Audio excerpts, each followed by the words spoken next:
Hey, what's going on? You know who it is, you know what it is. Alright, you guys, peep game. Alright, man, I've been meaning to talk about this. I didn't get a chance, but I'll talk about it now. So, the American Music Awards was a few days ago, and people are up in arms about Post Malone winning like the awards, I guess, in the hip hop category. Now, I don't listen to Post Malone. I don't like his music. I don't care for him, period. Because I think he fits into the category of a culture vulture. This is a dude that was gonna do country music, but then he decided to convert to hip hop because he knew it would be easy for him to be accepted. Keep in mind that word, accepted. But now that he wins all these awards, now people are, basically crying and bitching and whining about him winning these awards. Oh, why did he win these awards? He ain't really a hip hop artist and all this. Now, this time, instead of pointing the finger at him, I'm gonna point the finger at the people that's pissed off about it. Because at the end of the day, it gotta be some kind of accountability. This happened to Bruno Mars too. I remember Bruno Mars. I think everybody was upset about Bruno Mars winning all these Grammy Awards. Now, I have to admit, I listened to that album. That album was okay. Didn't buy it, but I listened to it. It was, you can listen to all these albums on YouTube, listen to the whole album, and it was okay. I did kind of like that song called Chunky, But, even though I don't consider Bruno Mars black, Bruno Mars got everything in him. He got a little bit of black DNA in him, got some Asian, he got everything. So I don't consider him a black man, but whatever. Now, let's get back to Post Malone. This happens every time. You get black people that co-sign for these dudes and put them on songs and do collabos with him, and then when they get all the credit, when they start winning these awards, then all of a sudden people look like, huh? Well, at the end of the day, it was you guys, the black community, that gave Post Malone the stamp of approval. Keep in mind, Post Malone said a few years ago, I think he was going to try to do some other kind of genre of music. I think he was going to try to do country. But he knew he could, he knew that he could gain more stature, and he knew he would be accepted easily if he, went the hip hop, R&B, direction. And it worked. You had all these people lining up to do songs with him and stuff. And see, that's the thing that pissed me off. Like I said, you guys always put these guys on. You guys love to use that word. Oh, he's cool. He's cool. He's cool. Oh man, so-and-so, he cool. Trust me. Okay, so then when this happens, then all of a sudden you hollering about, man, fuck this dude. I mean, you can't have it both ways. You guys co-sign for these type of guys who clearly is a culture vulture. This dude is clearly a culture vulture. He wasn't born into this stuff.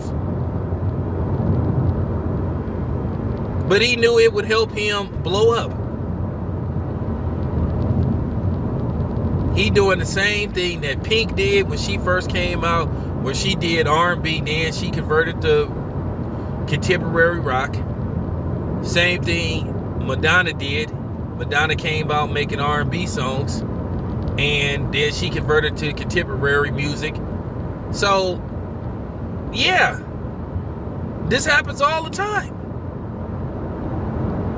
So why is people shocked about this? You guys are the ones that's always co-signing for these non-blacks, and you go out of your way to co-sign and cheerlead for these dudes.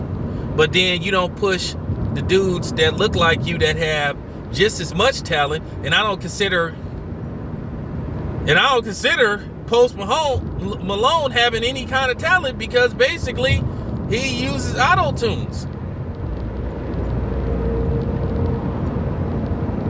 So that's the thing. You guys have the Stockholm Syndrome thing, where you feel like you got to go out of your way to help other people. You are the ones that feel like, hey, I want to put this dude that don't look like me on, instead of helping the dudes that do look like you get put on. And it's okay if you want to work with an artist that isn't quote unquote black.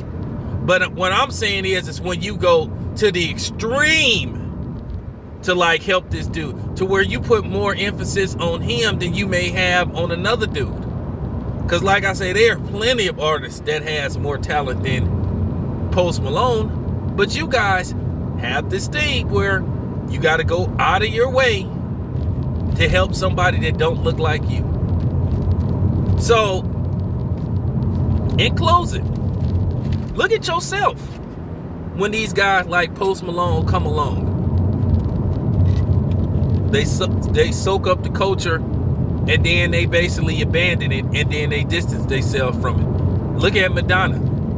You wouldn't even think Madonna, when she first came out, she did pretty much flat out R&B compared to what she went on to do afterwards. Same thing with Pink. So the only person that stayed true to their roots was Tina Marie, and all hail to Tina Marie. All hail to Tina Marie, because she deserves all the praise she gets. Now, I'm not gonna say she, an honorary sister or no shit like that. I told you I don't do that. I don't do that malarkey, because that's just straight up malarkey. But Tina Marie, she was one of the greatest R&B singers I have ever heard. Beautiful voice, great songs. Portuguese Love is one of my favorite songs of all time. Love that song. And she wasn't a culture vulture. She was true to the music. It was in her heart. It was in her blood. But guys like Post Malone, they see dollar signs. Because like I said, everybody knows the remedy. These dudes go into this music, these non-blacks, they go into this music. They know that they're going to be accepted, because they know they're going to be artists that don't look like them, that's black, that's going to be lined up to cake for them and vouch for them. So, like I said, blame yourself for what happened with Post Malone. This your boy Town Biz. I'm out.